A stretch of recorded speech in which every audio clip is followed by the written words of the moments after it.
Ok, gravando. Todo mundo está me ouvindo bem? Sim. Então, Um pouquinho baixo só, Laura. deixa eu ver aqui rapidinho, então. Melhorou? Então, tá bom.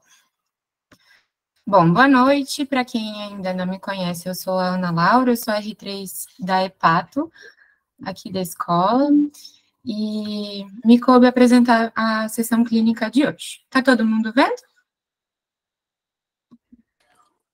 Ainda não, Ana. Não? Não. Sua tela ainda não.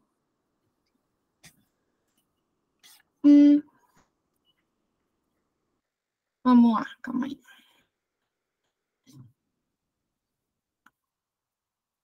E agora? Agora sim. Então tá bom. Vamos começar, então. A história da nossa paciente com a gente começou em 2017, durante sua primeira consulta lá no nosso ambulatório. Ela é uma paciente do sexo feminino, na época tinha 33 anos, natural e procedente de Cotia, aqui de São Paulo, casada e do lar. Ela tinha uma queixa de dor abdominal já de longa data, que desde 2015 estava se intensificando. E ela descrevia essa dor como uma dor em queimação, predominante em epigastro, principalmente em período pós-prandial, associada à plenitude pós-prandial, com alívio parcial ao uso de antiespasmódicos. De hábito intestinal, ela referia episódios eventuais de fezes diarreicas após a ingestão de alimentos gordurosos, mas não tinha sangue ou nenhum outro produto patológico. Mas, apesar disso, na maioria dos dias, ela apresentava fezes de consistência normal e até que um padrão evacuatório mais constipante, né? Ela evacuava cerca de uma vez por semana. Mas também não tinha produtos patológicos associados. Relatava ainda astenia, perda de peso não intencional e não quantificada, e uma febre aferida de 39 graus de forma eventual. De antecedentes, ela negava comorbidades prévias, fazia uso de omeprazol SOS, é ex-tabagista, cessou há mais ou menos 10 anos, com uma carga tabágica de meio maço ao ano, ex-etilista social, ingeria cerveja em eventos e em pequena quantidade, relatou uma necessidade transfusional em 2011 por conta de uma anemia, ela necessitou de 2 concentrados de hemácia, e referia contato com lagoas, mas lá em Cotia mesmo. Tinha um histórico do pai ser hepatopata, mas a gente não sabe a etiologia dessa hepatopatia. E, em 2020, ele veio a falecer por Covid-19. Ao exame físico, uma paciente que se apresentava em bom estado geral, regular estado nutricional, ela pesava 41 quilos, tinha uma altura de 1,48 na época, com um MC de 18,9. Estava hipocorada em 2 cruzes, hidratada, consciente, orientada, cadeias superficiais de linfonodos não palpáveis. Cardiopulmonar sem nenhuma alteração, o abdômen era semigloboso, ruídos presentes, timpânico, tinha um baço palpável a 6 centímetros do rebordo costal esquerdo, fígado não palpável, indolor à palpação superficial e profunda e tinha presença de circulação colateral. Bom, em resumo, a gente está falando de uma mulher de 33 anos, com histórico de dor abdominal e epigastro já de longa data, que piorou há 2 anos, referia episódios de diarreia, mas sem produtos patológicos, referia ainda astenia, perda de peso e febre esporádica, tinha um pai com histórico de hepatopatia, e ao exame físico estava emagrecida, hipocorada, tinha uma esplenomegalia e presença de circulação colateral. Diante disso, alguém já consegue levantar alguma hipótese diagnóstica? Já sugere algum exame para a gente começar a nossa investigação? Alguém quer fazer uma hipótese?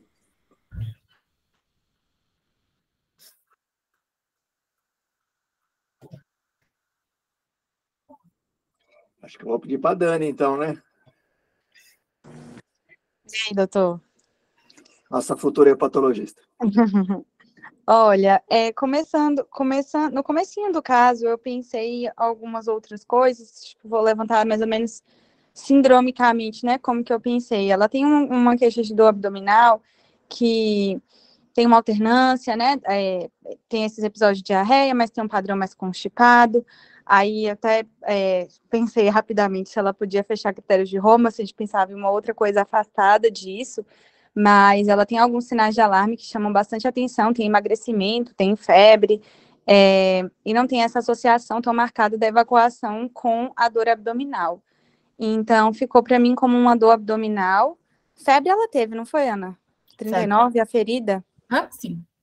Dor abdominal, essa febre, e essa esplenomegalia bem importante no exame físico aí, 6 centímetros, rebordo costal à esquerda, e circulação colateral. Então, acho que clinicamente ela tem esse quadro de febril com emagrecimento e uma síndrome de hipertensão portal, aparentemente, assim, são as coisas que me chamam mais atenção.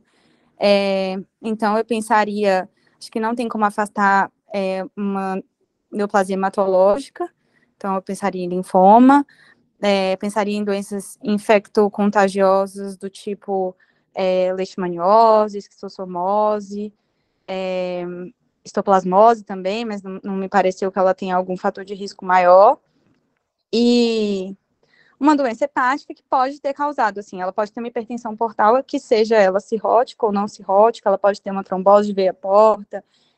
Eu pensei muito mais, pensei um pouquinho mais na parte infecciosa ou neoplásica por conta da febre e da perda de peso. Mas aí eu acho que eu pediria para ela exames laboratoriais gerais, incluindo hemograma, sorologias iniciais, e pediria um ultrassom de abdômen, talvez, com Doppler, para avaliar melhor aí essa parte da circulação portal. Se tem algum shunt, se tem alguma trombose, se tem alguma coisa que chame mais atenção.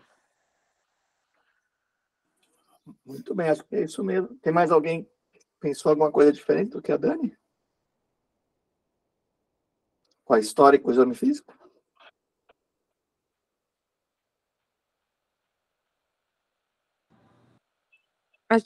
Acho que só complementando o que a Dani falou, esse quadro de diarreia também, né, numa paciente com uma possível doença hepática, pediria uma colonoscopia, pensando num quadro de retocolite, talvez associado com CEP. E eu acho que é isso. Na verdade, ela tem, né, conforme a Dani falou mesmo, uma dispepsia com sinal de alarme, então merece uma endoscopia. Tem uma alteração de hábito também com sinal de alarme, merece uma colono. E tem essa hipertensão portal que a gente precisa ver se é cirrótica ou não cirrótica. Então, acho que eu começaria por isso mesmo. E essa história familiar, né, de hepatopatia que a gente precisa ver. Se tiver uma doença hepática, se teria algum fundo genético, enfim. As meninas estão indo bem, Gama? Muito excelente os diagnósticos diferenciais. Só queria fazer a Dani, ela fez uma abordagem muito ampla e excelente. Só para esquistossomose, eu acho que você usou a febre para incluir a esquistossomose, né? A esquistossomose hepatoesplênica, no caso, com hipertensão portal, poderia ser um diagnóstico diferencial, mas a febre não tem como incluir nesse contexto, porque diferente de calazar, que cursa com febre crônica, a esquistossomose só faz febre se tiver um fator complicador na evolução, né? Ou uma salmonelose septicêmica prolongada, que é uma condição que a gente conhece muito pouco aqui, mas no Nordeste ela não é incomum, né? Que é uma infecção crônica por salmonela, e quem tem esquistossomose também na forma crônica. Então, eu acho que a esquistossomose seria aí um diagnóstico a ser descartado, ou talvez não incluído nesse quadro de febre. Eu não sei se essa febre também deve ser valorizada de tal ponto, porque ela é colocada só como esporádica, né? Quantos episódios ela vem fazendo ao longo do tempo, enfim, se foi só uma coisa pontual, eu não sei, Ana Laura. A febre, doutor, ela falava que era eventual. Ela já feria, pelo que eu vi na HDA, ela já tinha ferido 2 ou 3 vezes, mas era algo que incomodava muito ela. Ah, tá. Então, assim, não dizer mais a fundo, mas era o que estava na HDA. Mas os diagnósticos diferenciais foram muito significativos. Eu acho que aí, uma coisa que a gente está chamando a atenção para a febre, né, e ela tem aumento do baço, e está anêmica, enfim, e a gente tem uma história de mais ou menos aí, talvez o tempo seja um fator excludente aí dessa possibilidade, mas se tem febre crônica, tem esplenomegalia, além de colocar esses diagnósticos diferenciais todos que foram colocados, né, endocardite infecciosa entraria no diagnóstico diferencial, né, porque a gente tem que incluir nesse grupo aí, claro, não tem sopro, enfim, mas pode faltar o sopro, quem auscultou pode não ter auscultado, enfim, o diagnóstico diferencial de febre prolongada com baço aumentado também inclui endocardite infecciosa subaguda, né? Então, só para ampliar um pouco mais aí esses diagnósticos diferenciais. Ô, Ana Laura, essa necessidade de transfusão que ela teve em 2011, você conseguiu explorar melhor? Foi relacionada a algum evento ou foi só secundária a uma anemia crônica? Doutora, eu vi em relatos posteriores que a gente questionou isso dela. Parece que ela já acompanhava essa anemia há muito tempo no posto de saúde, e aí, diante de um hemograma bem alterado, ela precisou transfundir, mas foi só pela anemia mesmo. Não tem outros contextos de internação, nada disso, não tem histórico de exteriorização, assim, não que ela tenha relatado, né, mas foi num contexto de achado de exame laboratorial e aí ela teve que transfundir. E aí, chefa, é mais infeccioso ou é mais linfoproliferativo isso aí? Me parece mais linfoproliferativo, né? Ela tem essa esplenomegalia. Nós encontramos aí uma circulação colateral, mas circulação colateral de exame físico a gente sempre precisa tomar cuidado, né? Às vezes é só uma circulação visível, então não fica assim complicado a gente de cara fazer uma hipótese de hipertensão portal.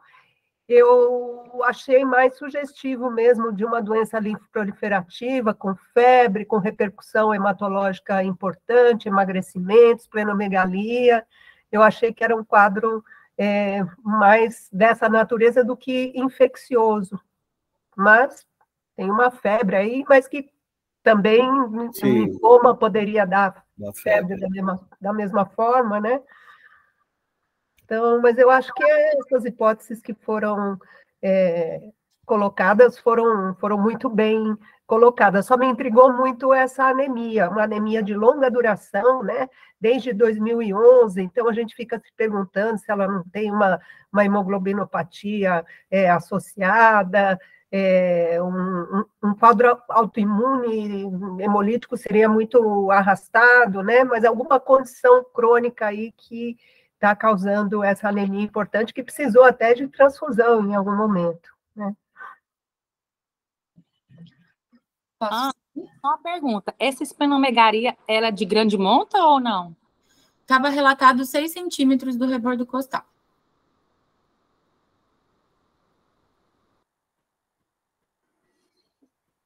Vamos partir para os exames? Aqui no Tocantins, a gente sempre, quando vê uma esplenomegalia de grande monta, a gente sempre vem 3 coisas na cabeça, mas é porque aqui a gente tem alguns casos raros, mas a gente tem esquistossomose. Aqui a gente vive numa área endêmica de leishmaniose visceral, que bate muito, ela tem uma pancitopenia, estou pensando que é uma pancitopenia, tem febre, tem baço grande, né, e as doenças linfoproliferativas também. Mas se ela tivesse aqui em Araguaína, com certeza um dos exames que eu pediria é serologia para Calazar. Eu não sei como é que é a região de São Paulo frente a isso, mas aqui até o porteiro dá diagnóstico de Calazar, tanto que a gente vive essa realidade. Então vamos ver o que a Ana Laura traz para a gente aí. Tá bom. Esses são os exames iniciais que a gente tem da paciente. Ela tem realmente uma anemia, mas na verdade é uma pancito, né? Tem um leuco baixo também, plaquetas baixas, função tireoidiana estava normal, o pessoal já tinha pedido uma alfa-feto para ela, veio normal também, um DHL de 286, função renal normal. De enzimas, ela tinha uma TGO de 100, uma TGP de 98, uma albumina de 3,7, uma gama GT de 282, fosfatase de 525, bilirrubina de 0,7, o INR de 1,06, perfil metabólico também todo normal. Chamava atenção era a ferritina de 6, o ferro de 24, essa contagem de reticulócitos 1,9, vitamina B12 de 3,68 e ácido fólico de 2,4. Alguém quer fazer algum comentário? Ou posso seguir com os próximos? Tem que parar aqui. Doutora Tem que Carla, parar aqui, Ana Laura. doutora Carla quer investir mais no diagnóstico dela? Oi, doutor. Então, é uma paciente que, assim, a possibilidade de retocolite com CEP, né, eu penso, na verdade, mais na possibilidade, vamos lá, peraí, vou organizar aqui. É uma paciente, então, que ela tem uma alteração de enzimas hepáticas com predomínio de enzimas canaliculares, né, gama-GT e fosfatase alcalina. Ela não tem uma disfunção hepática importante, a albumina é boa, o INR é bom, ah, ela tem uma anemia de doença crônica, tem uma ferropenia. Então, juntando tudo isso, eu penso que, assim, né, pensando no quadro de retocolite com CEP, é uma hipótese, talvez ela possa estar perdendo ali, tendo uma perda intestinal e associado a isso um quadro de colangite esclerosante primária, mas eu acho que a gente precisa pensar e considerar muito esses outros diagnósticos de doença linfoproliferativa, principalmente porque ela tem essa pancitopenia, então, alguma doença linfoproliferativa que pudesse também estar cursando com elevação de enzimas canaliculares. Quadro infeccioso, não sei se o padrão de leishmaniose seria com predomínio de enzimas colestáticas. Não sei. Mas pensando assim, na paciente com pancita e febre e esplenomegalia, acho que é uma hipótese também. Precisaria do exame de imagem para seguir na investigação.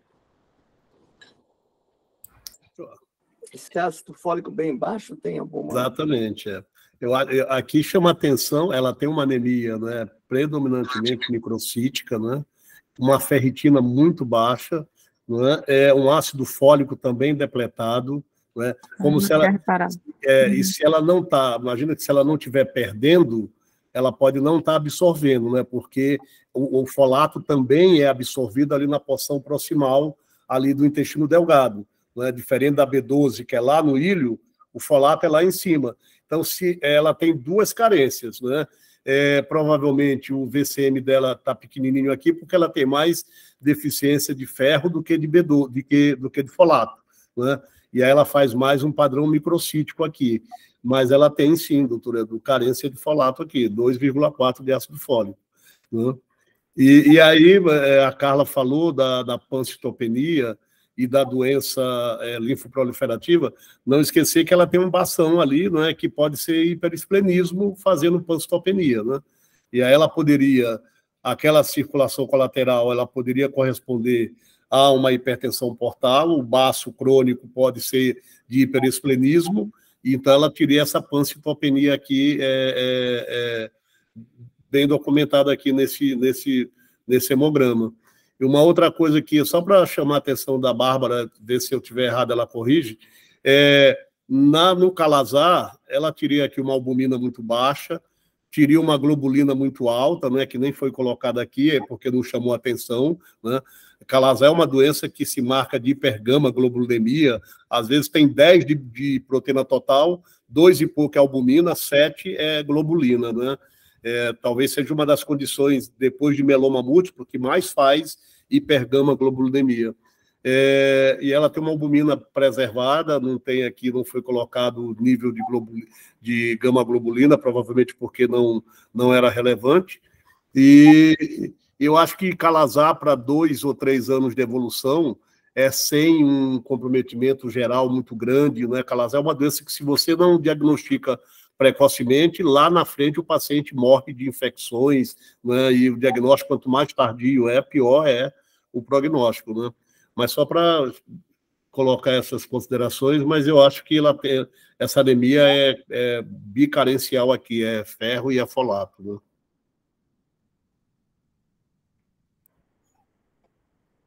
Ultrassom primeiro ou escopias primeiro? Doutor, tem mais exames laboratoriais. Tem mais?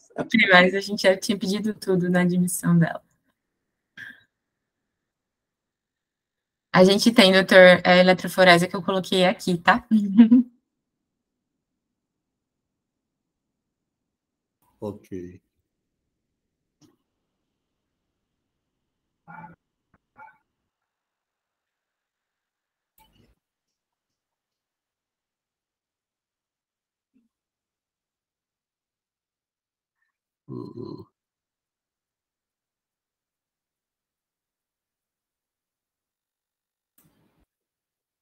E agora? Alguém quer comentar ou eu posso passar? Vamos continuar com as nossa Carla. dúvida. Desculpa, eu não entendi. Oi. Ah. Tem IgA normal, né? E um antiendomíase positivo levantaria a hipótese de doença celíaca. Acho que tem que biopsiar duodeno. Ficou fácil, né, Carla? Hã? Ficou fácil agora. Fácil, né? Assim, doença celíaca cursa geralmente com manifestação de transaminases, né? De enzimas canaliculares, não sei muito, mas, assim, talvez possa ser um diagnóstico junto, né? Também. E aí também justificaria aquela anemia com ferritina de 6, ácido fólico de 2, pouco, né? Desabsorção, né? Desabsorção, Ai. E essa gama albumina, né, não... Dani, cadê a Dani? Não, eu acho que é isso mesmo. Oi. Oi. Eu acho que é isso mesmo. Acho que pode justificar, sim, a anemia e até talvez a pancito, né? Pode se justificar por esse componente carencial. Minha dúvida até é, doutor Gama, se o senhor falou aí, seu microfone estava fechado. Sim.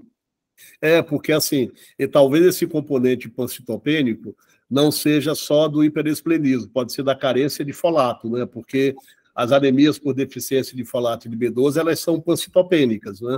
Diferente da anemia ferripriva, que só mexe com a série vermelha, glóbulos brancos e plaquetas, ao contrário, até na anemia ferripriva, as plaquetas ficam com aumento, né? 400 e pouco, 500. Uma das causas de plaquetose reativa é a anemia por carência de ferro, né? Então, esse componente pancitopênico pode ser, uma parte dele pode ser atribuída à carência de folato, e não necessariamente só hiperesplenismo, né? Sim, aí até eu estava pensando antes, lá no começo do caso, né, se a gente já fazia uma esfregação de sangue periférico, se a gente já ia olhar para essa medula, mas acho que com esse componente carencial importante, talvez valesse mais a pena a gente repor, investigar a causa melhor, né, fazer uma endoscopia, fazer as biópsias direitinho, e ver se isso persiste, talvez. Acho que talvez dê para segurar um pouquinho, aí fazer endoscopia, agora um pouquinho mais orientado, né, pesquisando doença celíaca, fazer talvez uma colono e a imagem do abdômen. Vamos para a imagem, então. Não, peraí, vou fazer uma pergunta para a professora. Doutora Maria Lúcia, a senhora como uma laboratorista de mão cheia, o que representa uma hiperigaemia? Eu peguei outro dia, eu fiquei na minha, eu falei, IgA baixa que é um problema, alta não é nada. Mas eu não convenci o doente, talvez. Não, hiper-IgA, às vezes a gente vê na própria hepatopatia, né? Você no álcool, né, inclusive, né? Isso, principalmente quando a etiologia é alcoólica. Então, às vezes você encontra, e se você fizer um traçado de eletroforese, você vai ver que na hipergama você vai ter aquele aumento de IgA, que é a primeira que corre dentro das frações ali da gama-globulina, né? É a única situação assim que eu me lembro de você ter um aumento de IgA e que pode ser associado a uma condição patológica. Mas por si só, assim, eu acho que não levanta outras hipóteses, né? Aqui para a gente pode até ser um achado nessa linha, né? Nós estamos pensando aí, tentando descartar hipertensão portal, tem, não tem hepatopatia, tem, não tem, isso pode até ser um achado que nos ajuda nesse caminho, né? Por enquanto, o único diagnóstico aqui que nós fizemos com certeza é que ela tem uma doença celíaca, né? E que provavelmente essas alterações aí carenciais que ela tem está ligado a essa doença de base. Mas, como a Carla falou, doença celíaca, habitualmente, o que a gente tem de alteração hepática são aumentos discretos de enzimas hepatocelulares, né? esse não é o padrão mais comum, ter aumento de canalicular. E nós estamos aqui com uma hipótese de hipertensão portal, então até podemos juntar as coisas, mas não é a forma mais habitual de uma expressão hepática de uma doença celíaca. Mas pode ser assim também. E a especificidade do... Oi, nessa investigação inicial, que foi pedindo a já que não que a gente atualmente pede. A gente foi pensando no quadro de diagnóstico diferencial da dispepsia ou da doença hepática? Eu não entendi a pergunta, Carlinha. Eu acho que cortou. Acho que por que a gente pediu anti-endomísio, né? Foi isso, Carlos? Isso. Se foi por conta do quadro carencial, da anemia, se foi... Aqui eu imagino, depois a Ana Laura me disse que está certo, mas eu acho que foi na investigação do quadro diarreico. Por isso que pediram... Exatamente. E qual a especificidade nessa situação, desse anti-endomísio? Então, o exame mais comum da gente pedir para a investigação de doença celíaca é a transglutaminase, né? E a transglutaminase IgA. E aí a gente pede junto a dosagem de IgA para ver se não tem deficiência de IgA, porque aí o transglutaminase IgA não vai conseguir fazer o diagnóstico. Antigliadina, a gente saiu de linha. Não se pede mais, porque tinha uma especificidade menor. A especificidade de qualquer um deles, na verdade, 10% das doenças celíacas você pode não ter nenhum desses autoanticorpos positivos. Mas o antitransglutaminase, com uma dosagem de IgA normal, ele é bastante específico. E o antiendomísio, ele é bom também, que o problema dele é que ele é muito mais complicado, porque o antiendomísio, o Luiz Eduardo sempre quer montar, e aí faz, logo descontinua, porque ele usa como substrato cordão umbilical. Então, é difícil conseguir os cordões umbilicais para fazer os substratos, acaba virando um teste muito mais caro, mas ele tem também uma boa sensibilidade e especificidade, mas sempre deixando esses 10% aí de fora. Não sei se o doutor Gama concorda comigo, mas acho Plenamente. E agora tem um antigliadina deaminado, que parece que ele tem uma sensibilidade, né, e uma especificidade, somente quando ele é IgG, para esses pacientes que são imunodeficientes de IgA. Né? Então, ele voltou, porque no passado eles utilizavam o antigliadina só para avaliar a recuperação pós-restrição de glúten. Né? Lá no final de 6 meses, esse anticorpo estaria plenamente negativo. Né? Perdeu o valor, mas agora tem esse novo padrão de antigliadina, né, que parece ter uma especificidade boa para rastreio diagnóstico. Mas é isso que... O endomísio, em torno de 90% a 92% de positividade para ser doença celíaca. Isso é o que eu sei. O transglutaminase é acima de 95%, a possibilidade de ser doença celíaca. A gliadina não se usa pouco mais, porque é em torno de 80%, 85%, 87%. Isso de ser doença celíaca. Isso é a parte de percentual, entendeu? Sim, legal, Melinha. É isso aí. Então, o endomísio deixa 10% de fora e a transglutaminase 5%, né? Legal. Vamos seguir? Let's go. Uhum.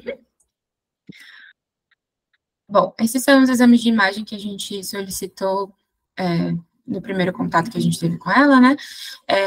Ela tinha varizes, foram evidenciados 4 cordões varicosos de médio calibre, azulados, tortuosos, com sinais da cor vermelha. Tinha também um enantema difuso em forma de mosaico no estômago, sem pontos de hemorragia. A conclusão foi de presença de varizes de esôfago, né, gastropatia hipertensiva portal leve e gastrite erosiva moderada de antro. O ultrassom de abdômen veio com um fígado com ecogenicidade difusamente heterogênea, não tinha nenhuma lesão focal, veio a porta pérvia, mas de calibre aumentado, tinha 1,4, com fluxo hepatopetal, circulação colateral periesplênica, tinha também sinais de fibrose periportal e na topografia da vesícula biliar. Foram evidenciados cálculos em vesícula também e um índice esplênico de 80, para um valor de referência de 60. E, eventualmente, não falaram nada do duodeno, né? Nem que estava normal. Não, doutor.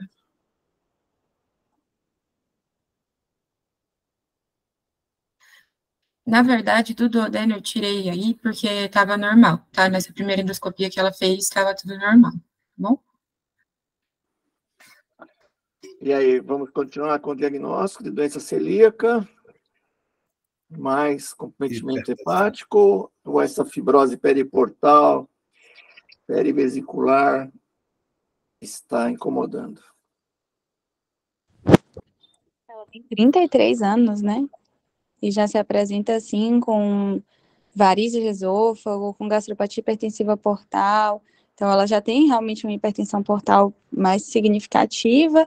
E aí, quando a gente vai ver o ultrassom, tem um fígado já com parênquima heterogêneo, né? E essa fibrose periportal, que realmente me incomodou também. Então, ela tem uma hipertensão portal, que apesar também dos exames laboratoriais de função hepática estarem normais, ela tem um ultrassom aí com o fígado já com parênquima mais heterogêneo, né? Então, não dá nem para pensar que seja só uma hipertensão portal não cirrótica, porque ela tem essa imagem aí que já deixa a gente um pouco na dúvida. Ela é de Cotia, não é isso? Isso. Tentando pensar outras possibilidades para essa fibrose periportal aí. Mas realmente não sei, doutor. Eu também Está não incomodando, né, Dani? Tá. Alguém pensou mais alguma coisa? Doutor Gama, o senhor gostou do... Claro. A TGE dela está muito alta, não é? Claro, sim, sim. Agora a gente tem, né, aquela circulação colateral do exame físico, não é? Era de fato uma circulação colateral, né? O baço ali aumentado, que já sinalizava ali o conceito da hipertensão portal, a endoscopia vem, fecha esse diagnóstico de hipertensão portal, num fígado que tem alterações de cronicidade, mas não é um fígado descrito como se fosse o fígado do cirrótico, né? Então, é um fígado com ecotextura difusamente heterogênea, mas sem outros dados que possam nos fazer pensar que ali tenha um fígado cirrótico. Quando a gente olha lá para o laboratório, albumina normal, INR normal, preserva a função, né? Então a gente fica mais confortável até de achar que talvez não seja, né, uma hipertensão portal de um paciente cirrótico, né? Mas aí a Ana Laura tem outras coisas provavelmente para mostrar daí por diante. E chama atenção esse aspecto aqui, que a gente tem que cada vez mais valorizar, não é? Fibrose periportal, né? E na topografia da vesícula biliar. Se a gente está lá no Nordeste ou se o doutor Edmundo está aqui nessa sessão, ele vai dizer, tem que investigar a esquistossomose, né? Tem que investigar. No Pará, né, lá no Pará tem esquistossomose. Pois é, que foi do Maranhão para lá. Então, foi do Maranhão para lá. Mas o bichinho, o caramujo não atravessa a fronteira. A usina lá do Pará. Mas nós temos uma sorologia negativa, né, gente? Exatamente. E a gente tem, e ela é de Cotia, não sei se tem alguma história epidemiológica que a gente não saiba, né? Mas essa fibrose periportal ela tem que ser valorizada no contexto do diagnóstico diferencial de causas de hipertensão portal, né? Porque nem toda a fibrose periportal é esquistossomose, né? Exatamente. Qualquer hipertensão portal pré-sinusoidal pode, eventualmente, cursar com fibrose periportal. Então, não é patognomônico, né? Que a gente vê tanto, que a gente acha que tem que ser esquistossomose, mas aqui não tem epidemiologia, né?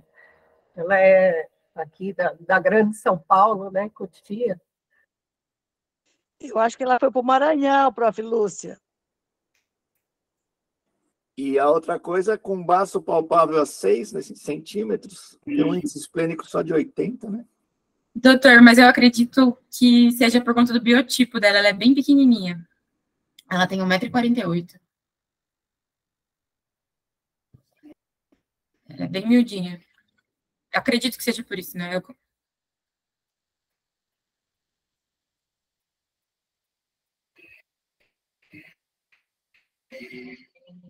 Vamos lá?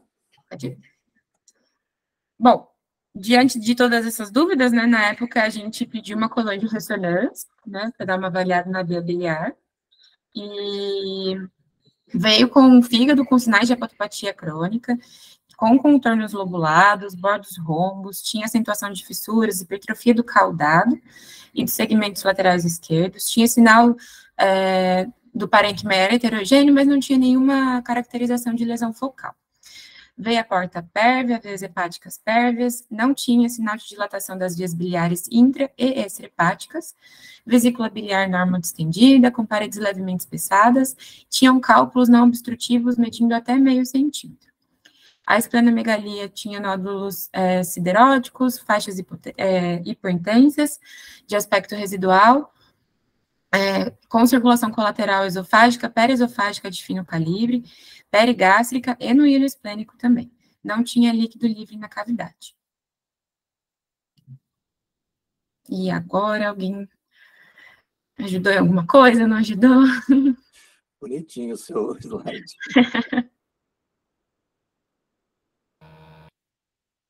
Gama que queria tirar qualquer contexto para o fígado, agora você se convenceu que o fígado é um fígado doente, né? Sim, agora tem um fígado com características mais grosseiras de um fígado cronicamente doente, né? Eu acho que aí a gente tem que levar em consideração, depois dos exames todos solicitados e sem diagnóstico etiológico, pensar na biópsia hepática, né? Pensar na biópsia hepática.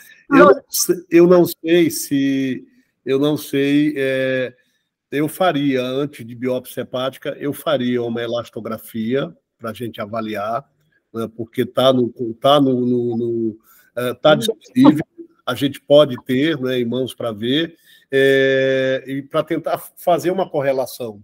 Aquilo que o ultrassom mostra, a colangio mostrando esse fígado doença mais crônica, como é que está a elastografia dessa paciente, essa elastografia ela corresponde àqueles valores habituais de uma cirrose hepática, né? É uma coisa que seria, talvez, no futuro também muito importante, a gente ter a elastografia esplênica para ver e se há uma correlação entre os dois achados, mas acho que vale a pena, antes de chegar à biópsia, uma elastografia, até para a gente ter certeza, né, depois da solicitação dessa biópsia hepática. A gente chegou até a solicitar, tá, doutor? Mas ela nunca fez. Várias vezes a gente ressolicitou e ela não compareceu para fazer. Mas a especializanda, lá do Rio de Janeiro, ela vai usar esse caso como o caso ilustrativo do TCC dela, né? E ela conseguiu chamá-la um dia, às 10 da manhã, de uma quarta-feira, e acho que a Carol fez a elastografia dessa paciente. Não sei se Carol está aí. Não sei se foi Carol ou se foi a Belinha que fez, mas ela foi submetida a uma elastografia. De manhã não estou lá, querido, tá certo? Então, eu sei que foi, talvez então tenha sido Carol. Então, só o laudo ficou, não está no prontuário, a gente precisa achar. Mas, companheira, eu não sei se mudaria muita coisa com eu sei o desse, elástico. eu sei do Por quê? laudo da elastografia Porque, dela. por quê? É porque ela já tem uma hipertensão portal, já é cirrótica, entendeu? Não sei se mudaria algum diagnóstico para essa paciente, não, entendeu? Eu sei do laudo da A elastografia. esplênica talvez sim. O senhor sabe? Ajudaria para alguma coisa. Eu sei do laudo da elastografia. Deu acima de 25, tem hipertensão portal, pronto. A elastografia dessa paciente foi 8,6 kPa. É mesmo, Gama? Ah, já ficou todo feliz. 8,6.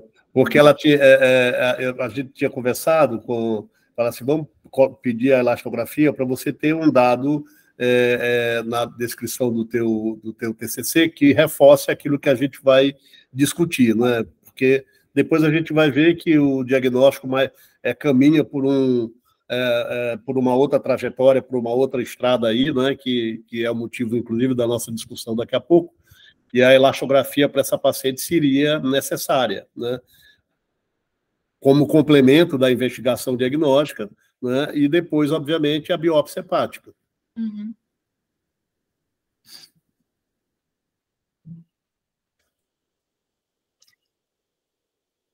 Bom, na época, no segmento, né, a gente iniciou profilaxia primária para ela com Ana, deixa eu só te interromper aqui. Eu coloquei esses nódulos sideróticos no Google agora, vocês discutindo, e aparece como principal causa esquistossomose.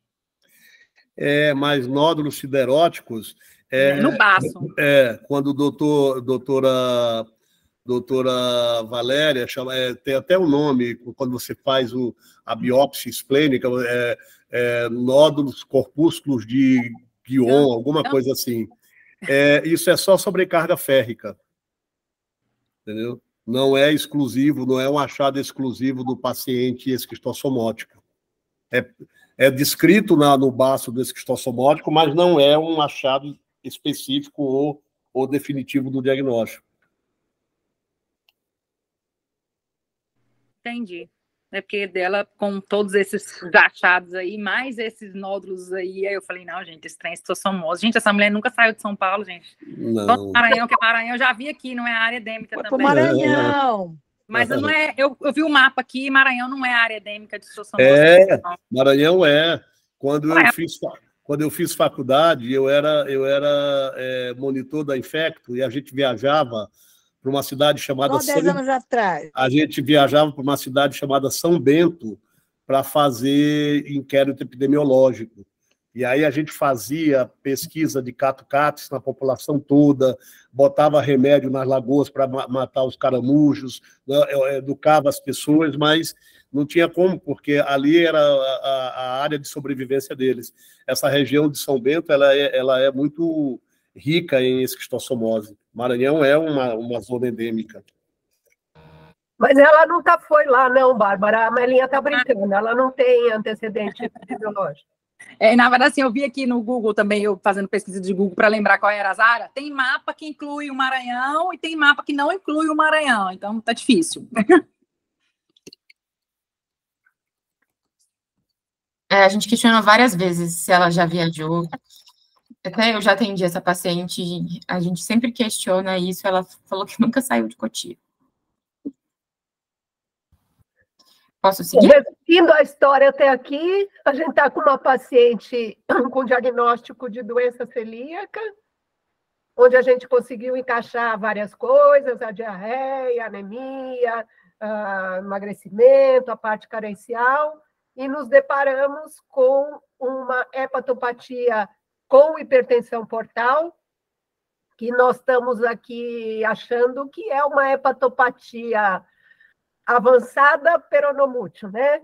Pela elastografia, ela não tem uma hepatopatia avançada, pelos aspectos de imagem, já parece uma hepatopatia um pouco mais avançada, mas com uma função absolutamente normal, né?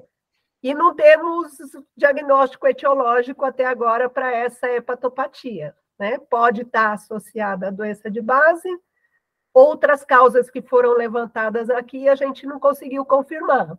Então, a Carla falou, por exemplo, em CEP, né? Nós não encontramos, pelo menos, aspectos aqui colangiográficos de CEP, né? E conseguimos explicar a diarreia de outra forma.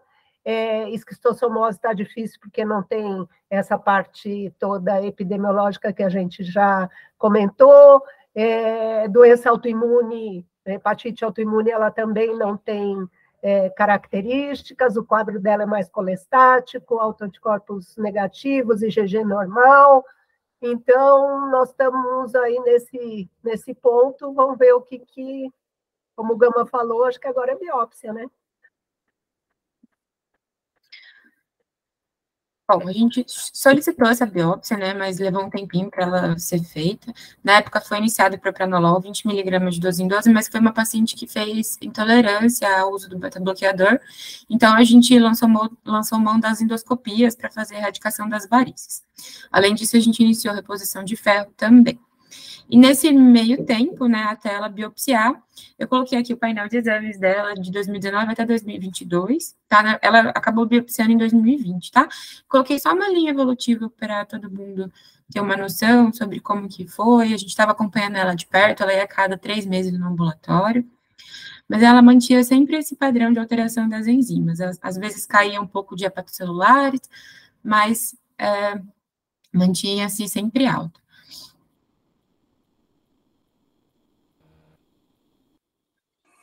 A reposição de ferro foi parenteral ou foi oral?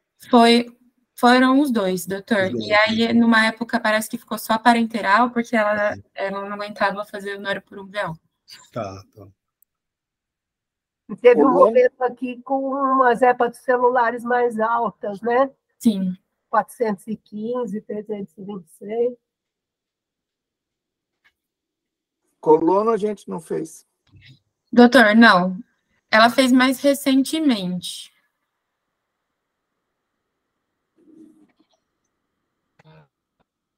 Mas ela faz muita canalicular também, né? Sempre mais canalicular, né?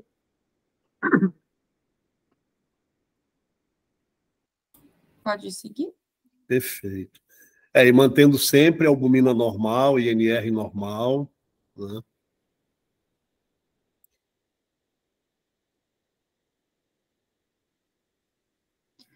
Pode seguir. Bom, ela biopsiou em 2020, né? A gente teve uma biópsia com 3 espaços porta, tinha uma dilatação sinusoidal irregular e hiperplasia hepatocelular focal. Não tinha fibrose portal e parasinusoidal. Não tinha siderose nem colestase. E aí a nota que foi colocada na biópsia foi que não tinha critérios para diagnósticos de cirrose no material, e eles salientaram que a hipótese de esquistossomose não poderia ser excluída. Fora que na endoscopia que ela fez em 2020, aí sim a gente observou uma alteração no duodeno, né, e foram realizadas biópsias na época, que veio com duodenite crônica em atividade, com atrofia velocitária, eles classificaram com MARCH 3C. Então, alguém falou para o Caio que ela era de zona endêmica, é isso? E não é.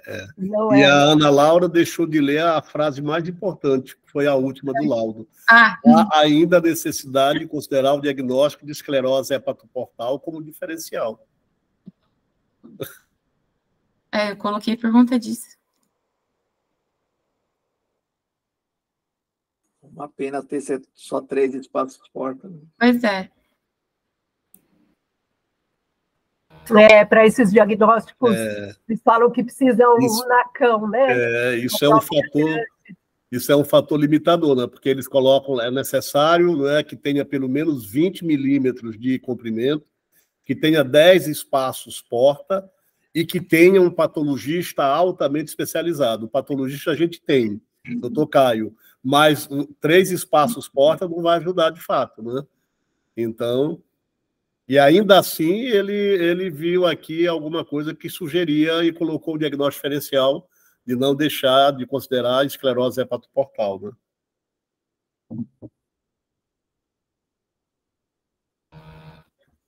E aí, Só aqui. aí É, nós juntamos Lé com Cré. pois é. Tá fazendo dieta, né? Atualmente ela está fazendo dieta, melhorou das queixas de dor abdominal, mas a gente ainda não fechou um diagnóstico certeiro, assim, para essa doença hepática. As enzimas hepáticas mexeram com a restrição do Do glúten? glúten. Não, doutora, aqui em 2022 ela já fazia restrição de glúten. Então, até piores, né? Uhum. Algum tipo de exposição tóxico-metabólica poderia cursar com essa esclerose periportal? Sim, sim. Agora, assim, é uma coisa, não é, Ana? Ela dizer que está fazendo. Se bem que você tem lá a melhora do hemograma e tal, não é? Porque ela está também repondo ferro. Uma coisa é a paciente dizer, eu estou fazendo dieta isenta de glúten, né? E outra ela de fato está fazendo, né? Porque se ela tem doença celíaca, né? E ela faz dieta sem glúten, e ela não melhora, né? nem negativo anticorpo, nem melhora clinicamente, ela poderia ter uma doença celíaca refratária, né? E aí tinha que buscar outros diagnósticos para a causa de doença celíaca refratária, né? Que eles consideram o SPRU colagenoso, e às vezes linfoma é um fator de refratariedade, né? E doença celíaca é uma doença que aumenta o risco para linfoma primário do intestino, né? Mas me parece que ela melhorou, ou seja, a anemia foi corrigida, né? Ela está com 13 e pouco de hemoglobina. Então, se essas transaminases fossem da doença celíaca, a tendência é que isso viesse declinando, caindo, né? A não ser que ela tivesse, né, uma hepatite autoimune com doença celíaca, mas não tem, porque, embora a biópsia seja fraca, não foi visto nada que sugerisse, né? Porque a gente sabe da associação, quando ele fala doença celíaca e fígado, hipertransaminasemia, né, enzimas canaliculares com doenças hepatobiliares, com CBP, com CEP, hepatite autoimune, né, hipertensão portal não cirrótica, mas ali tem muita transaminase e tem muita canalicular, né? Isso incomoda bastante, né? Hein, doutora Lúcia? Achei essas hepatocelulares aí muito altas ao longo do tempo, né? Ela já com diagnóstico, eventualmente aí tratando, né? Fazendo a dieta, tá esquisito, né? Alguém até sugeriu aqui, será que não seria o caso de refazer essa biópsia para entender o que está acontecendo? Acho até que se ela não normalizasse, seria uma possibilidade, né? Agora, a Ana, me parece que o último exame que você colocou é de 2022, né? Isso. Não tem nada de 2023, não? Doutor... Opa, acho que eu cancelei aqui. Tem, mas ela é uma paciente que ficou internada um tempinho, aí a gente ficou sem o segmento, ela voltou por agora, a gente ressolicitou os exames dela. Tá. Então, porque volta só o exame ali, o último. Só um pouquinho, que eu acabei tirando. Porque a biópsia é de 2020, né? Até foi indicada outra, viu, Sibélia, que ela não conseguiu fazer. Teve uma tentativa de fazer, que foi fracassada, e aí ela acabou ficando sem uma segunda biópsia. Porque agora em 2022 que teve uma piora, inclusive, das enzimas, tanto porque, hepatociliares como canalicular pioraram muito. E nós já estamos... também ela está alta, né? E nós já estamos também, né? Em agosto de 2023, e não temos mais exames para comparar, né? Para ver o que pode, porventura, mudou aí. Porque parece que alguma coisa aconteceu, né? Que piorou os exames, né? Vinha num padrão aí, teve uma piora também, né? Mas ela teve uma consulta recente, ambulatorial, não tem exame dessa consulta, Ana Laura? Doutora, eu estou até reabrindo aqui, porque ela tem a gastrofolha extraviada. E deixa eu só abrir aqui. O que eu tenho aqui é de 2022. Precisaria ver o de 23. Calma aí. Ela mantinha enzimas elevadas, Tem um aqui de novembro de 2022, que eu só não acrescentei, que é de TGO de 82 e a ALT de 87. Bem mais. Caiu bem, né? Então, aí é o padrão dela de sempre, né? Exatamente. Mas mantinha as canaliculares elevadas, de 500 e 300.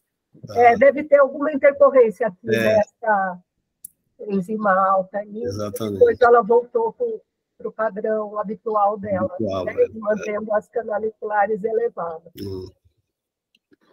E aí, você juntou, né, com CRE? Não, na verdade, a minha vontade é juntar com CRE, né? A minha vontade é olhar para essa paciente sabendo que ela fez a elastografia que a gente estava querendo que ela fizesse, que é uma elastografia com 8,6 kPa, né? Então ela tem uma hipertensão portal com uma elastografia baixa. Se ela fosse, de fato, uma cirrótica, né, ela teria, com essa hipertensão portal clinicamente significativa, ela teria ali talvez 20 ou mais de 20 kPa. Tem uma boa reserva funcional hepática, com albumina normal e INR normal.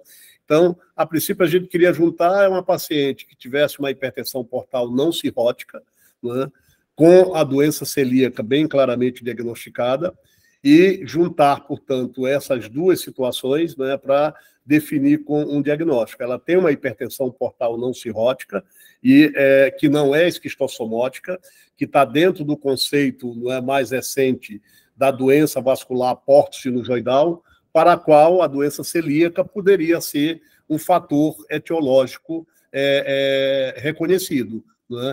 Então, quando a gente olha para esse grupo de pacientes, cada vez mais a gente tem visto, né, alguns poucos pacientes com hipertensão portal não cirrótica idiopática, né?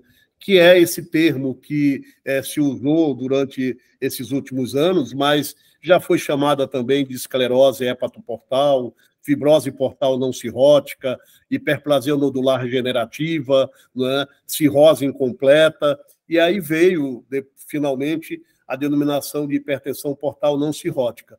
Mas essa denominação não contemplava tudo que a gente queria, né? Porque a gente já pega hipertensão portal não cirrótica idiopática, já pega o paciente com evidência de hipertensão portal, né?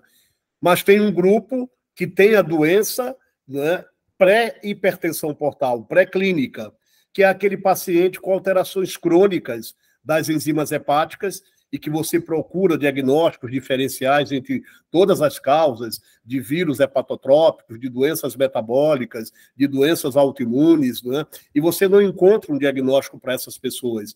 Então, quando a gente olha para essa população e exauriu a investigação diagnóstica e faz uma biópsia hepática, e essa biópsia hepática vem com um bom fragmento, que é aquilo que a gente deseja, de 20 milímetros de comprimento, pelo menos ou mais, com 10 espaços portas, na mão de um bom patologista, ele pode encontrar venopatia portal obliterativa. Ele pode encontrar hiperplasia nodular regenerativa sem fibrose. Ele pode encontrar fibrose septal. Ou seja, esses 3 achados são os achados histológicos que são característicos da hipertensão portal não cirrótica. Mas esse paciente não tem ainda hipertensão portal. Então, esse nome não era adequado. Por isso que mudou para doença vascular porto-sinusoidal, né? Porque aí a gente consegue ver essa população em 2 cenários distintos, né? O cenário 1, que seria aquele do paciente com alterações enzimáticas crônicas, sem evidência de hipertensão portal, para o qual a biópsia é conclusiva. O que ele tem?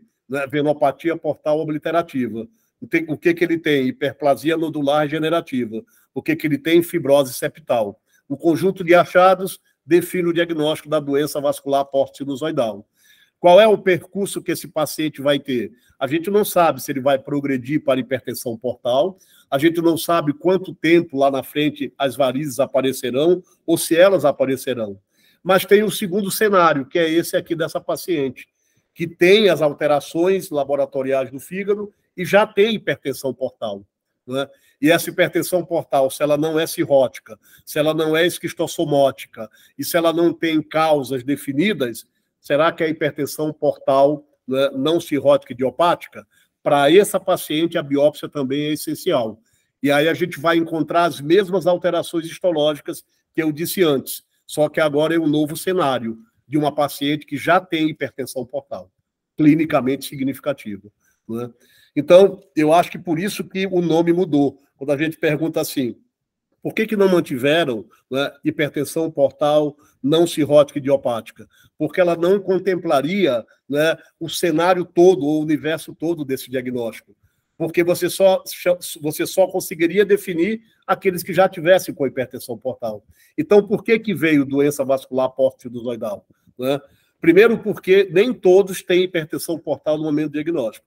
E segundo, porque histologicamente o dano é vascular, né?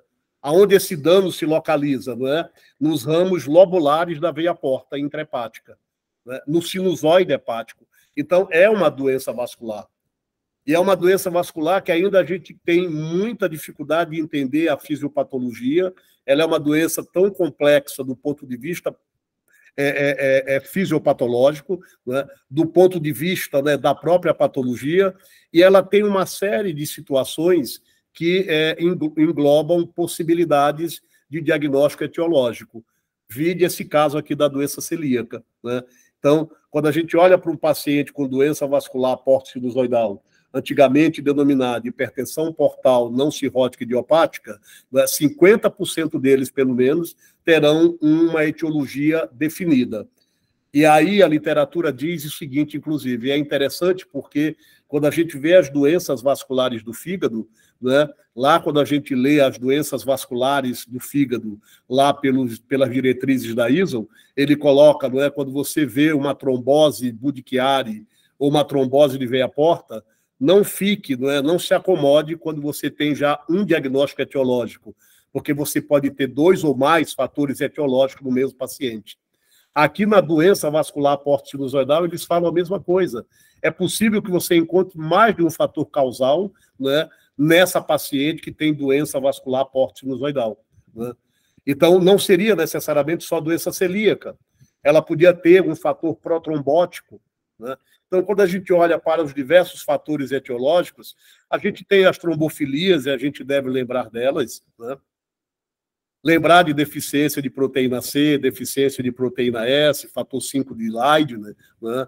Mutação no gene da protrombina. Então, as trombofilias hereditárias devem ser lembradas, as trombofilias adquiridas, como síndrome antifosfolípide, devem ser lembradas, né? A gente deve lembrar das doenças hematológicas, as síndromes mieloproliferativas, linfomas, principalmente não Hodgkin. E, recentemente, a gente teve um caso lá no ambulatório de um paciente de 26 anos de idade com uma leucemia mieloide crônica, né, tratando com inibidor de tirosina quinase e evoluindo com uma biópsia hepática foi feita por alterações das enzimas, e naquela biópsia tem uma fibrose, não tem a biópsia, é um ultrassom mostrando fibrose periportal. E a gente discutiu, inclusive, essa possibilidade diagnóstica para aquele indivíduo, né? Então, as doenças hematológicas, as drogas imunossupressoras devem ser lembradas como causadoras de doença vascular porto-sinusoidal. A azatioprina está aí e a gente usa com muita frequência, né? Os antineoplásicos para tratar câncer de cólon também estão na relação das drogas que podem induzir doença vascular porto-sinusoidal. Há um trabalho que mostra uma prevalência de 6% de doença vascular porto-sinusoidal na doença intestinal inflamatória. Eles colocam a doença intestinal inflamatória como uma possível causa de hipertensão portal não cirrótica e, portanto, doença vascular porto-sinusoidal. Mas eles fazem uma crítica. Será que é a doença inflamatória intestinal a causadora, ou será que esse grupo de pacientes estavam usando azatioprina e a causa é o medicamento que eles vinham usando, né? Doenças genéticas podem também ser incluídas nesse diagnóstico, e a síndrome de Turner está lá na relação das causas de doença vascular porto-sinusoidal.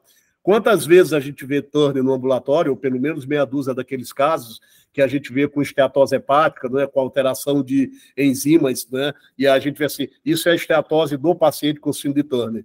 Daqui a pouco, se a gente pega um paciente com Turner e hipertensão portal não cirrótica, a gente tem que lembrar de doença vascular porto-sinusoidal, né, porque está lá na relação das causas, né. Então, as imunodeficiências, né, sejam primárias, né, a síndrome hiper-IgM, e a gente tem um caso no ambulatório, não de hipertensão portal não cirrótica, mas de doença hepática associada, a síndrome hiper-IgM é uma outra etiologia que deve ser incluída entre essas buscas de hipertensão portal não cirrótica, né?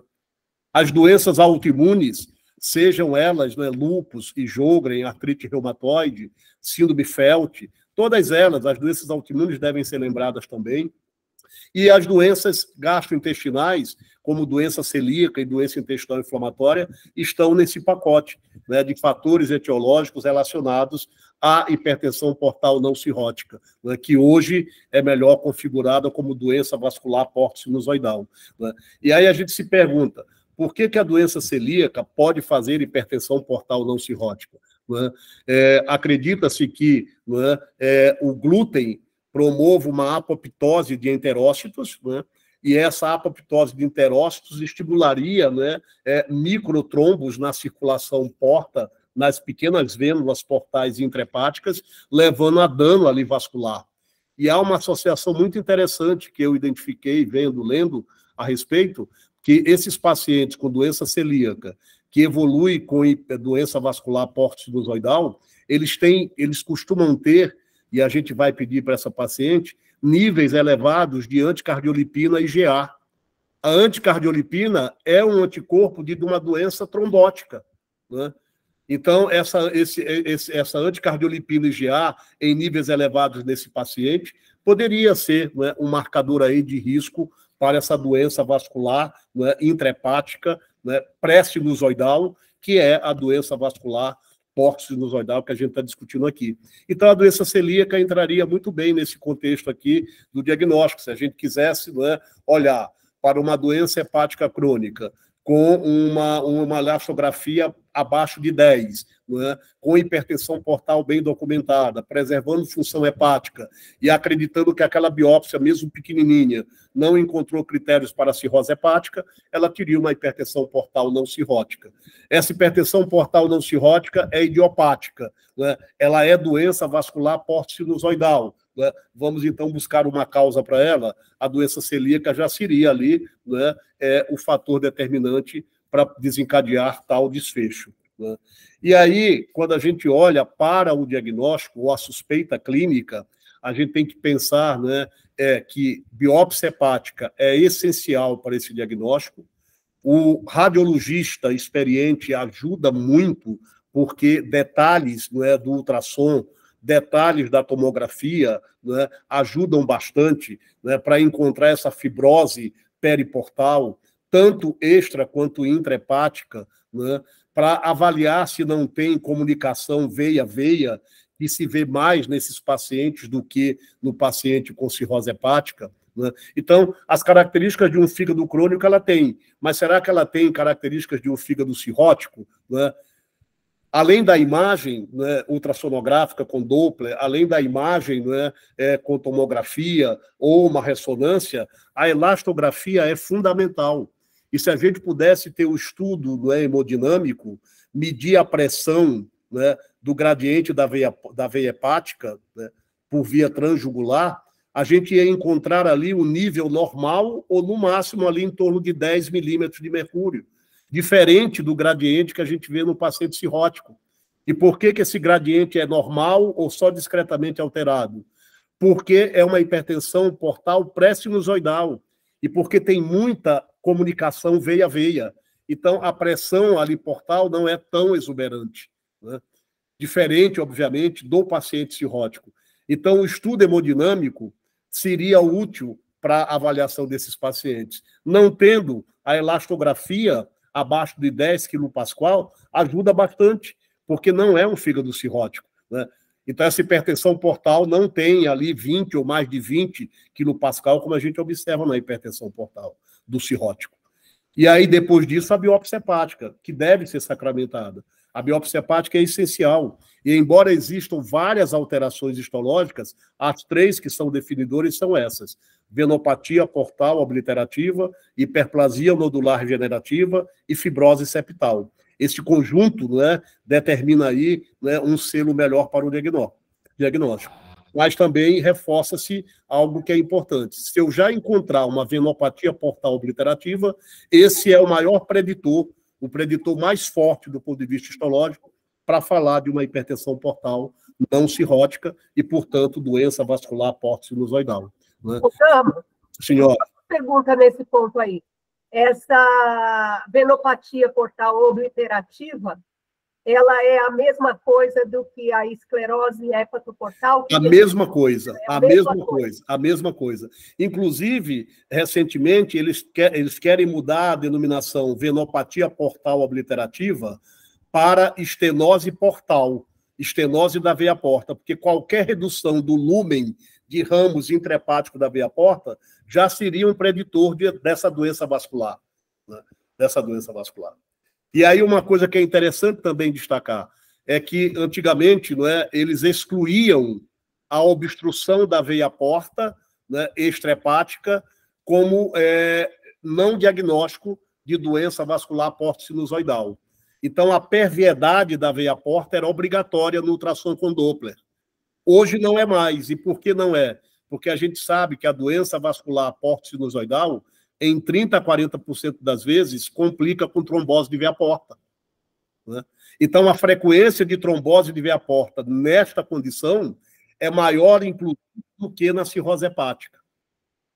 E os artigos mais recentes, embora não exista literatura que reforce o que eles digam, eles recomendam que nesses pacientes, por terem uma frequência maior de trombose portal extrahepática, né, é necessário fazer uma vigilância ultrassonográfica com Doppler de 6 em 6 meses.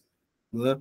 Porque se você faz o diagnóstico cedo, né, você pode discutir, inclusive, a indicação de anticoagulante mais precocemente para esses pacientes. Por outro lado, não há nenhuma recomendação de literatura de que, se a frequência de TVP é maior nesses pacientes, vamos fazer anticoagulação profilática. Não há nenhuma recomendação. Né? Então, esses pacientes portadores de doença vascular porto-sinusoidal têm um risco maior de trombose da veia porta se comparado com os pacientes cirróticos. O manejo dessa trombose da veia porta não muda, é semelhante ao manejo do que a gente faz no paciente cirrótico. Né? E quando a gente olha, portanto, para a impressão diagnóstica, eu quero, obviamente, né, dados histológicos, eu quero dados de imagem, eu quero uma elastografia. Essa trinca fortalece o diagnóstico, mas, sem sombra de dúvidas, a biópsia hepática, sempre que for possível, é necessária e fundamental para esses achados histológicos que são muito típicos desse adoecimento. A história natural é muito melhor do que a história natural da cirrose, porque esses pacientes têm uma função hepática preservada. Eles vão padecer muito mais, né, de hemorragia digestiva recorrente, se não tratados, do que de encefalopatia, do que de ascite, né, embora a literatura também chame a atenção. Alguns poucos casos evoluíram para a insuficiência hepática progressiva. E esses pacientes que não tinham diagnóstico e pareciam ter cirrose criptogênica foram para o transplante. E no explante, o que eles tinham era histologia de doença vascular porto-sinusoidal. Né? E nesse pequeno grupo que transplantou, houve recorrência de doença vascular porto-sinusoidal em alguns pacientes. Então, parece que tem um componente aí imunomediado nessa história que a gente não sabe ainda muito bem. Né? E aí, em termos de biomarcadores, eles estão trabalhando com duas possibilidades. Né?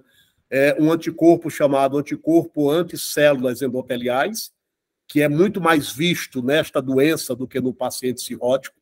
Eles documentaram esse anticorpo em cirróticos só em 16% dos casos. Né? E nos pacientes com doença vascular porto-sinusoidal, a maioria tinha esse anticorpo, e a atividade de uma metaloprotease chamada ADMTS13, que é uma metaloprotease que está extremamente diminuída nesses pacientes. Então, parece que esses dois biomarcadores no futuro poderão trazer algum benefício aí para ajudar no diagnóstico. Né? Fato é que, né, o prognóstico desses pacientes é melhor do que o paciente cirrótico. O sofrimento maior é recorrência de hemorragia digestiva, e tratar essa hemorragia digestiva é com as mesmas recomendações que o Baveno 7 dá para cirróticos, é a mesma recomendação que se faz aqui, né? Ligadura elástica, beta-bloqueador, e na profilaxia, né, beta-bloqueador ou ligadura elástica, se você preferir, né? Não há uma relação maior de câncer de fígado nesses pacientes, embora 2 casos tenham sido relatados na literatura de CHC em pacientes com doença vascular porto-sinusoidal. E o que eles viram foi uma frequência maior de hiperplasia nodular focal, e não regenerativa, hiperplasia nodular focal, em 14% a 16% desses pacientes, né? Então, esse tumorzinho benigno que a gente descreve ali no diagnóstico diferencial de tumores benignos do fígado, parece ter uma prevalência maior nessa população. Portanto, eu acho que essa doença ela é uma doença nova, embora já seja descrita há mais de um século. Ela é nova porque o comportamento dela vem mudando, a terminologia também é nova, e agora essa terminologia eu acho que ela se aplica melhor a quem é essa doença. É uma doença vascular porto-sinusoidal. Por quê? Porque, do ponto de vista patogênico, o que a gente tem é um sofrimento vascular ali, né, dos ramos portais lobulares intrahepáticos. O selo histológico é um dano vascular, venopatia portal obliterativa, né? Então, ela entra nesse pacote aí do diagnóstico diferencial para, né, diversas situações clínicas que podem, né, trazer esse desfecho clínico. E aí a gente tem que pensar, pelo menos em 50% dos casos, eu encontraria um diagnóstico ali etiológico ou associado a esse desfecho de hipertensão portal não cirrótica idiopática, que hoje, melhor dito, como doença vascular porto-sinusoidal. Então, acho que isso que é importante destacar aqui. Vamos lá. O doutor Gama? Oi, Gama. A Eunice achou uma discussão que a gente teve em 2020, que a Janinha apresentou, uma doença celíaca com esplenomegalia. Sim. E ela quer mostrar o vídeo. Ah, legal. Vou compartilhar rapidinho aqui. Tá?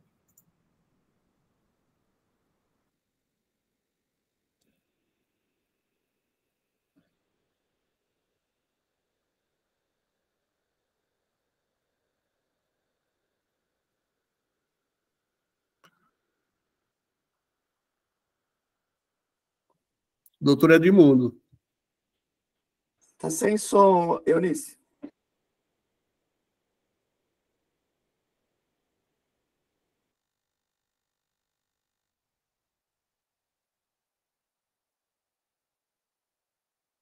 Está sem som, Eunice.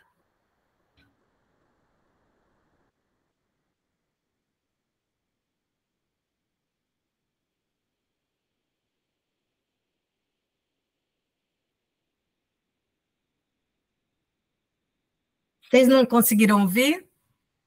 Não, está sem som. Ah, que pena. Eu acho que não consegue apresentar as 2 telas, mas o doutor Edmundo pergunta qual a causa da... É uma doença celíaca, né? Um homem de 25 anos, deixa eu mostrar aqui, com esplenomegalia e testes hepáticos alterados. Olha aí, ó. E aí, a biópsia do adenal, também tem os linfócitos intraepiteliais, né? E a biópsia hepática mostrou esteatose, inflamação lobular e balonização. E ele está perguntando qual é a justificativa para a esplenomegalia, se é a doença hepática. Aí ela falou que 10% dos casos de doença celíaca cursam com esplenomegalia de forma idiopática. E aí tem um artigo, doença celíaca e acometimento hepático, né?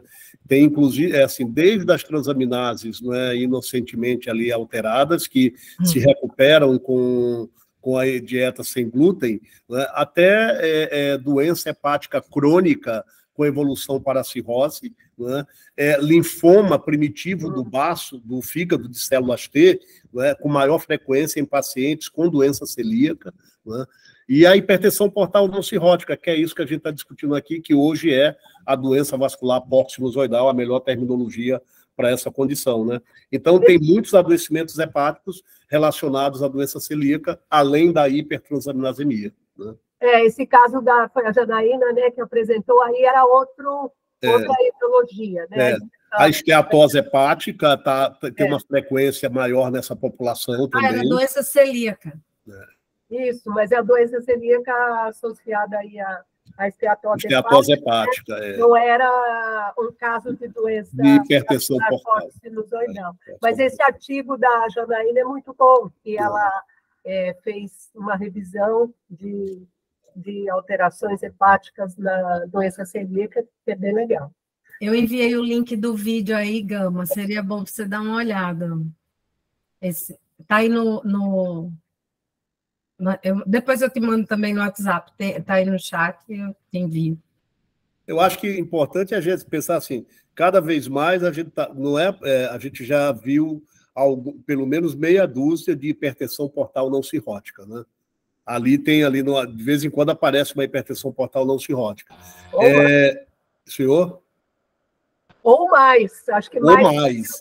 Ou mais. Eu não quis errar para mais para não ser abusado, ou mais, né? Então, assim, a gente tem que estar atento a essas doenças novas, ou pelo menos, né, essas doenças que ficavam subdiagnosticadas, e olhar mais para elas com mais entusiasmo e pensar na elastografia, na biópsia hepática, né, para definir diagnóstico e concluir, obviamente, esse diagnóstico. Né?